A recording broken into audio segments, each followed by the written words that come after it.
किया है हमने। 118 गरीब लड़कियों की शादी की है, 5 साल तक विधवाओं को सिलाई मशीन डिस्ट्रीब्यूट कराई है और समाज के लिए गरीब बच्चों के लिए स्कूल बनवा के चलाए हैं। बहुत काम किए हैं और अब वो जिम्मेदारी आज हम अपने संगठन का एक जिम्मेदार नेता बनाकर भैया को समाज की सेवा कराने के लिए आज सब हमारे समाज इकट्ठा हो रहा है। सबसे पहला कार्यक्रम आज होने जा रहा है 1000 गरीब परिवारों को, आगरा के उन परिवारों को जिन जी आज का जो प्रोग्राम का मकसद है उसे क्या खास बात कर रहे हैं? हेलो भैया, हम लोग जो सेवा कार्य पिछले 2 सालों से आगरा में समाज के बीच कर रहे हैं, उसी को एक नया आयाम देने की ये कोशिश है, एक नया प्रकल्प देने की ये कोशिश है। आज हमारा हिंदुस्तान जश्न आज़ादी पर्व में जश्न आज़ादी पर्व बड़े ही हर्षोल्लास से मना रहा है।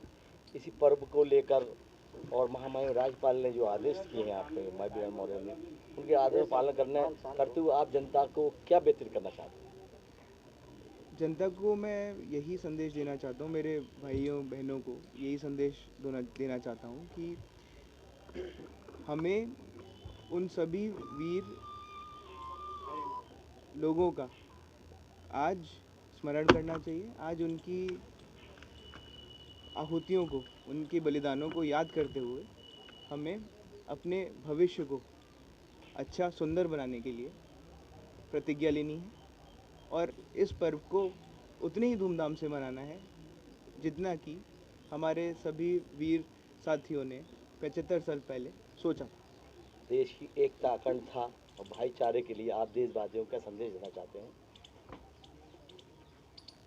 देशवासियों को मैं यही संदेश देना चाहता हूँ, जैसा कि बाबा साहब ने कहा था, संगठित रहें, शिक्षित बने और अपने जीवन का स्तर बढ़ाने के लिए संघर्ष करते रहें। सुनने को मिला है आज महामहिम राज्यपाल बेबी रानी मौर्य जी का यौम पैदाइश जन्मदिन भी है।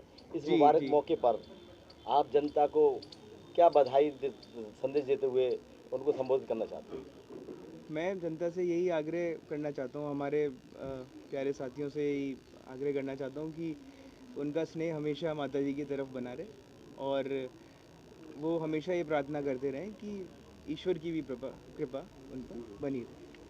देखने को मिला है कि जो सामूहिक विवाह है, जो बेटियां हमारे 33-35 साल आयु पार कर चुकी हैं, उनका दर्द किस तरीके से महसूस होता है? आप उनकी शादी के लिए तैयारी करते हैं और उनके आयोजनों को पूरा करने के बाद एक खुशी महसूस करते हैं, आपको कैसा लगता है?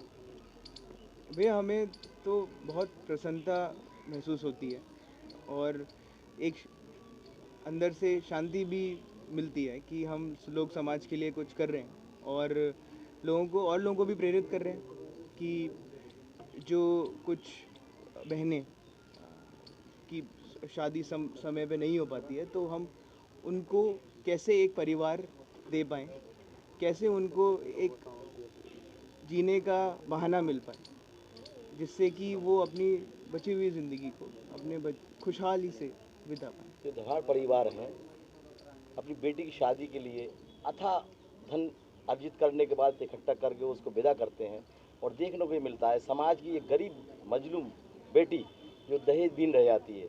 आप दहेज पर क्या रोशनी डालना चाहते हैं? वैसे ये तो सामाजिक कुरीति है, दहेज ख़त्म होनी चाहिए बिल्कुल। उसका कोई औचित्य ही नहीं है, कोई मतलब ही नहीं है। ख़ासतौर से हम लोगों के एरा में, हम लोगों के युवाओं के ज़िंदगी में तो उसका कोई मतलब ही नहीं बनता। आजकल सब सशक्त हैं और सारे पढ़ाई के साधन उनके पास हैं, तो हमें इन सब कुरीतियों को धीरे धीरे ख़त्म करना है समाज से। आज का प्रोग्राम का खास उद्देश्य क्या है? हमारा उद्देश्य है समाज सेवा, अंतिम उद्देश्य है समाज की अंतिम पंक्ति पर बैठे हुए हर इंसान को मदद पहुंचाना हमारा अंतिम उद्देश्य रहेगा और हम करते रहेंगे। आज जश्न आज़ादी का पर्व है, वहीं इस आप जो प्रोग्राम को लेकर चल रहे हैं, जो दहेज बीन बेटियां हैं, उनके दर्द को इस पर्व के उपलक्ष्य में कहाँ तक महसूस करते हैं? उनकी लिए कहाँ तक मदद के लिए आप आतुर हैं? देखिए, हमारी आज़ादी जब तक अधूरी है, जब तक हम हर किसी परेशान व्यक्ति को सहायता ना पहुंचा पाएँ, चाहे दहेजहीन हमारी बेटियां हों, चाहे बहनें हों, या फिर आगे की पीढ़ी है उसको हम शिक्षा नहीं दे पाएंगे, तो वो भी हमारी आज़ादी अधूरी है। आने वाले समय में क्या रणनीति रहेगी संगठन की अपनी? देखिए, हमारी संगठन की रणनीति यही है कि सबका साथ सबका विकास, यानी अंतिम व्यक्ति तक अपना जो सामाजिक विकास होना चाहिए। बहुत जी बताइए, आज जो प्रोग्राम रखा गया है पूरे देश में जिसमें आज़ादी का माहौल है और यहाँ देखने को मिला है कि राष्ट्र विकसित किया जा रहा है, वहीं महामहिम राज्यपाल बेबी मौर्य जी का जन्मदिन भी है, उनके सुपुत्र मौर्य जी पधारे हुए हैं। इस प्रोग्राम का आखिर तात्पर्य आखिर क्या है? बहुत अच्छी। इस कार्यक्रम का मुख्य उद्देश्य जो है, यहाँ आज 30 बस्तियों से, आगरा की 30 बस्तियों से 5-5 लोगों का संगठन बना के बुलाया गया है भैया, और उनके साथ हम मिलके अभी 30 बस्तियों में पहुँचे हैं, 50 में पहुँचेंगे, 100 में पहुँचेंगे।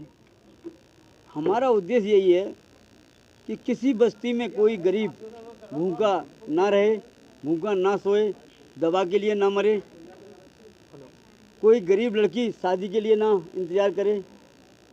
ये सब कार्यक्रम तैयार हो गए हैं। महामहिम जी का आदेश है। आज जो राशन किट वितरित करने के बाद अगला कार्यक्रम हमारा सामूहिक विवाह का हुआ, इसकी तैयारियां चालू हो गई हैं। पूर्व भी सामूहिक विवाह, पहले हम 118 गरीब लड़कियों की शादी कर चुके हैं। सन 1999 में 16 लड़की की शादी की थी नंगलाबड़ पे, समझे। मैं डेट बाई स्टेप बताता हूँ। हमारा कार्यक्रम 30-29 में ही होता था। टूंडला में हमने किया, फिरोजाबाद में हमने किया, एतमादपुर में हमने किया, ग्रीन इंटर कॉलेज में हमने किया, नंगला रामबल पे हमने किया, लाल मस्जिद वाटर बॉक्स पे हमने किया। और उसमें हम शादी के साथ साथ कुछ ऐसे आदरणीय बहन जी के सहयोग से कुछ ऐसे धनवान व्यक्ति थे, जैसे आपने कहा ना कि कुछ धनवान ऐसे होते हैं कि अपने लिए ही खुशी मनाते हैं, लेकिन कुछ ऐसे धनवान थे जिन्होंने उन लड़कियों की शादी में सिंगल बेड दिए, सिलाई मशीनें दी, अलमारी दी, चांदी के आभूषण दिए, और उन सब के सहयोग से हमने उन गरीब कन्याओं को विदा किया। आगे आने वाले समय में अब कितने विवाहों की आप जो है हम तैयारी कर रहे हैं। ये हम आपको क्लियर नहीं कर सकते। जितने होंगे जो करेंगे, 50, 51, 101 जितने भी होंगे हम करेंगे। आप दहेज प्रथा को खत्म करने के लिए कहाँ तक संदेश देते हैं? मैं चाहता हूँ, मैं बौद्धिस्ट आदमी हूँ, मैं दहेज के बिल्कुल खिलाफ हूँ। मैं किसी भी गरीब लड़की को अपनी बेटी बनाने को तैयार हूँ, लेकिन दहेज के साथ मैं किसी बेटी को अपनी बेटी बनाने के लिए तैयार नहीं हूँ। देखने को मिला है समाज में 35-35, 40-40 साल की बेटियां जवान दहेज विहीन बैठी हैं, क्या उनका आप सहारा बनेंगे? बिल्कुल 100%।